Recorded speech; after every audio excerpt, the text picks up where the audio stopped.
Welcome everybody to the Untitled Manny and Marcus show. I am Marcus, the grand finale. I'm joined by a very sleepy and dreary.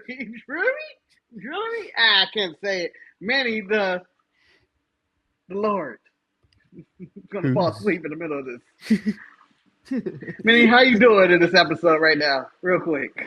I am struggling. I am sleepy. It is at the time of recording this, it's 3:53 in the morning. Yeah. And if you want, you can catch out more of our thoughts of NXT by checking out the stream we have of Mexico versus Ecuador. Because of the hour delay, you get an hour of a watch along of NXT. But you're not going to go do that anyway. So, Manny, I missed the first half of NXT. I do not know what happened. How did the show begin and what? I know it's cake involved.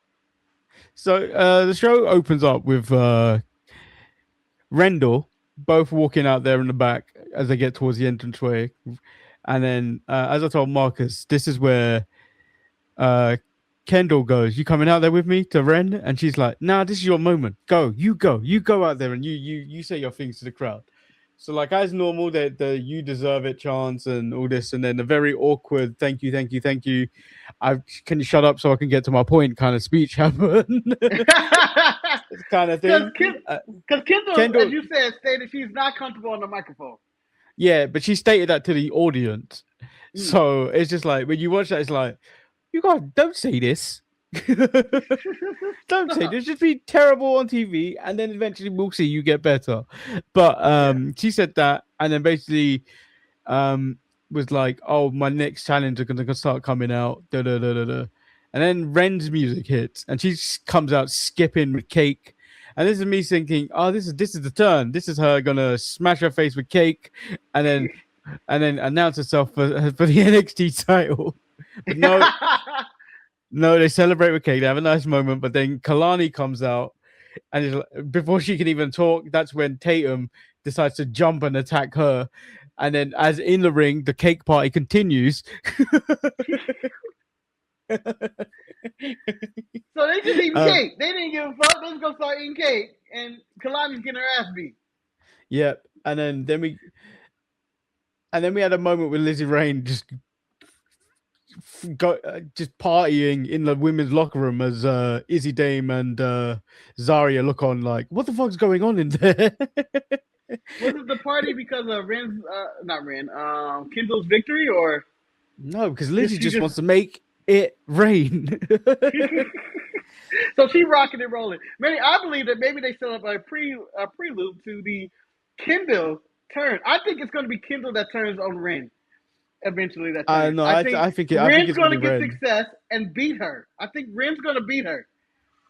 And maybe instead of the celebration and hold on, let me read the cake. I think Kendall will turn on Ren. And I think that will help Kendall, since she isn't comfortable on the microphone. And this is also me not seeing anything, knowing what's going on. I'm just going to assume that maybe we're setting this up. I think Kendall will turn on Ren. Ren's too much of a babyface to be a heel. I couldn't imagine it. She's too likable. And then you get your first match of the night, which is Dr. Wagner Jr., who gets a strike for just being present with his brother. The Pharaoh Galeno. Who doesn't? If he would have showed up, would he get a strike by himself, Manny? No, he does. No, he does not. No, he does not. And they took on the Vanity Project for the tag team titles.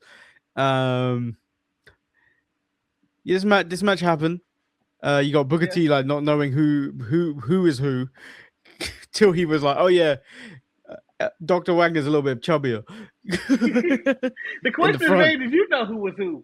Did you know which one was Dr. Wagner? Your hate for Dr. Wagner, man, told you. You may have had to smell the hatred. Nah, they did look the same. They did look the same when they came out there. The Vanity Project win by normal Vanity Project hijinks. And then that's when Vakino gets attacked by Keanu Carver in the back, and then that's when Robert Stone is all getting angry and shit like. And then Kalani's getting in his face like, "Did you see what she did? Did you see what she did?" He's like, "No, I didn't. No, I didn't, because this happened. I don't have a title match anymore. And then if you've got problems with her, you deal with it in the main event now." So that's how that main event got. Because I was wondering while we were watching the show, how did we come to Tatum Paxley versus Kalani Jordan, non-title, regular ass match, and nothing on the line? Nothing on the line, and they had a banger of a match. They had a doozy. Yeah, let's cover that match right now, and then we cover the rest of the show. Well, I missed a thought, chunk of the show, so there's probably about half an hour which I didn't see. You missed a whole hour. I've seen 75% of it. let's say nothing happened in that time. Nothing of any importance. So we're going to skip ahead to the main event with Kalani and Tatum, and I thought this is one of their, both of their one of their better matches. They have really good chemistry together. A lot of innovative moves, a lot of athletic maneuvers. Kendall gets taken out by someone that Manny thought was missing, and I knew she was still lubing. Inglewood's own Callie Armstrong makes a disgusting. But she was gone for the longest time. She was gone. Yeah. For the longest time. Yeah, so she takes him out, and then they both disappear, and we just left with the match where Kalani Jordan picks up the victory over Tatum Paxley clean.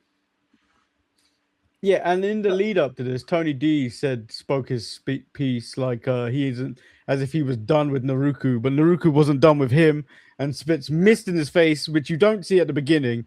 You just think, why has Naruku got red lips? Who's he been kissing, or is he wearing lipstick? How much Kool-Aid has this man been drinking? Is he eating popsicles in the back? And he just takes a mess. What's going on with him? But yeah, he spits in Tony D's good eye. Tony D had that shit coming. Yeah. We're going to continue this feud, but I wish we would move on because I believe both men don't deserve to be champion. We need some new fresh blood there. I don't deserve to be champion. But I think they need to take it away. They need to take it away from Naruku and Tony D. Tony cut that promo, man. It was really flat to me. It was really flat. Like, he's there. Oh, and then we got Jada. We also had Jada Parker versus Carmen Petrovic and the formation of Natty's squad. The dungeon. The dungeon. And then also to end NXT, we saw the debut of Nikki Blackheart, who I'm assuming is going by a different name on NXT now. Nikki Blackheart. It's what I was going with that. But words slipped out with the hard R. So basically, if you've never seen who Nikki Blackheart is, the description I gave Marcus is Roxanne Perez is on steroids. Roxanne Perez just started to drink like the got the Incredible Hulk, full Incredible Hulk. I've never seen a torture act done like that. She took out Tatum Paxley to end NXT because Tatum and Kalani were having stare off. And then I've never seen torture act look so devastating. Like Lex Luger did it, and he made it look like that. But this one was just like one jump, like she was going to snap your back, like she's Bane. Yeah. Not only does she snaps the back when she does it, she drops him. She falls down kind of, but keeps her on her shoulders and stands up. It looked like she may have hurt herself, but didn't. Like it was seamless. It was like, oh, that's a real strength. I don't know if I've ever seen anybody fall down while doing the torture rack, but kind of land on their feet, knees, and just get up. And was like, I'm gonna do this shit anyway. So she killed her, and now we have a new threat for this title. And I think this is a good decision to have Nikki Blackheart make her debut here to add something new to this women's division, which is the only thing holding NXT up, I think. So I think we've covered everything, with the exception to Mason Rook took on Drake. His name Drake Jackson? Jackson Drake. And then the headline on the YouTube say Mason Rook lays out the entire Vanity Project. I can see that happening. Yeah. All facts. YouTube would never lie to us like that. We also had what's his name? Goddamn, Keanu Carver and EK Prosper, who Manny does not rate at all, and says EK Prosper deserves to be on what show? What show, Manny? Ring of Honor, and be with Shane Taylor. He looks like who's the guy in Shane Taylor's promotions? Lee Moriarty. He looks like Captain Dean's a bit more well built. Lee Moriarty, I feel like he could be the perfect tag partner for Lee Moriarty, EK Prosper. And the difference between him, I believe that EK is extremely athletic. He showed some athleticism in this match, but there was nothing more that made it stand out from anybody else. He doesn't have much of a personality. And Keanu loses again to him though via what was it? I can't remember the splash he did. Was it just a moonsault? It's just a moonsault. It's just a moonsault. It was kind of it was just a moonsault. He tucks it in and then he goes back flat. It's a unique looking moonsault, but it's not anything more than a moonsault. But again, he's missing something. He's missing something. and Keanu Carver needs to be handled. I can't have Robert Stone dealing with him because he clearly can't get a handle on this man. We need someone with conviction. Yeah. Well, again, as I told you in the watch along, I believe NXT has an angry black man problem. Every black person on this show is very angry and bitter about something. All of them. Jada, Kalani, Keanu, Dion, Sugar Man. I feel like I'm running out. You might want to add Booker to this. Booker, Callie Armstrong. The black people are angry on NXT. What are we going to do? Layla Diggs ain't angry. Layla Diggs ain't angry. She's just happy to exist. I mean, she's working with Natty. She's working with Natty. Maybe Natty will bring out the killer in her. And the killer is angry. She had hesitation to attack Jada Parker. Yeah. So do you think that was intentional, or do you think that was a botch in which she thought the referee may turn around and see her and may screw up the whole match? Or do you think that they're planting seeds that she might be a little soft? It was intentional because Nikita said shit, and then I think Natty also was like, "What are you doing?" kind of thing. So I think it was very much intentional. So Jada seems like she's gonna try to run through the Natty gauntlet, but also Natty next week will be fighting Kendall Gray for the NXT title. Why? Yeah, it's happening. And then we get 2 fatal 4-way matches next week for the tag titles, or not for the tag titles, I think for number 1 contender. And then we get a North American, I think, number 1 contender match as well. So they really kind of stacked up next week's show. This show seemed more of a phone in. Let's get it out the way. Yeah. I don't know if I have any more to say of this. What about you? No, I think that's pretty much it. Whether there's a Dynamite show essentially now on Thursday night for the late show is another question. But I will be taking the day off for that because I have been streaming essentially what feels like 5 days in a row now. Marathon Manny continues his rampage to it. And I also will believe that Dynamite does not have a tough task to be the show of the week this week. I don't think Raw has it. Because they only have really 2 segments on that show. Or do you think they're going to play it safe? Do you think they're going to play it safe? Because Team USA is going to be playing Bosnia, and I can't even pronounce it. It's okay. Do you think that the Bosnia crowd is not going to watch Dynamite? Because the American crowd will tune in to Dynamite. I believe wrestling takes precedent over soccer here in America. And I think AEW's fan base is strong enough that they will want to tune in to see if MJF loses to Mark Briscoe. Because I think that's what they're going to start the show with. I know, and I don't even want to see that.